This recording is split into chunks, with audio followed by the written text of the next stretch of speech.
Mother's day मां चवां मां मां जहिड़ी काई शइ कान्हे ऐं मां हाणे सम्झनि था सम्झनि। मां त सालनि खां मुरली थो वॼायां भई मां जंहिंखे आहे उनजो क़दुरु कजो।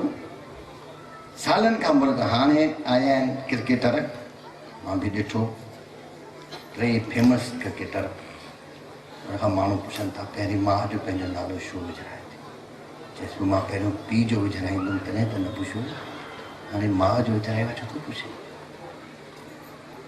विझाए न मां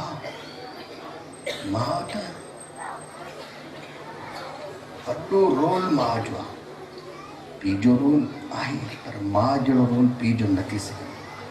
मां इन करे चवां माउ खे कहिड़ो बि बीमार ॿार ॼाओ आहे मां पालियो आहे।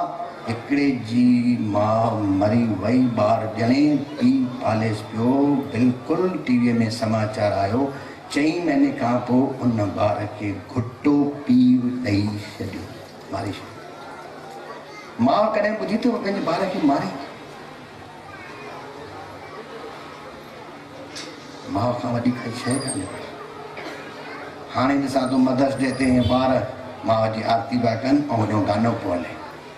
उहो गानो त चुमा दिजाए तव्हां त जावा ई रहे त असांजे ज़माने जो गानो आहे जी बाबा ॾाढो वणे पियो। उहो तोखे ॿुधायांव थो जेको ॿार माउ जी मदर्स डे ते माउ खे ॿाहिरि वठी वञो, माल घुराए अचो, कोई ॿाहिरि रोटी खाराए अचो, कुझु ख़ुशि करे अचो। माउ खे वरी फादर्स डे बि ईंदो अथव, वरी पीउ खे ख़ुशि कयो, ॿारनि खे ख़ुशि कयो। पूजाउनि वूजाउनि में छा आहे, ॿार ख़ुशि थियनि तुंहिंजे घर जा, इन खां वधीक कई पूजा आहे। माउ ख़ुशि थी वञे, माउ जी आरती पिया कनि, छा पिया चवनि? उसको नहीं देखा, किसको? भगवान को नहीं देखा, ॿार था चवनि। उसको नहीं देखा हमने कभी, पर इसकी जरूरत क्या होगी। ऐ माँ तेरी सूरत से अलग भगवान की सूरत क्या होगी।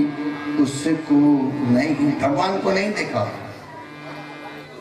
इंसान तो क्या देवता भी आंचल में है तेरे पले, है स्वर्ग जहां धरती पर, है माँ तेरे पांव तले।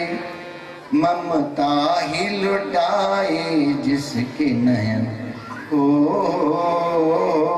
ममता ही लुटाए जिसके नयन, फिर और कोई मूरत क्या होगी। ऐ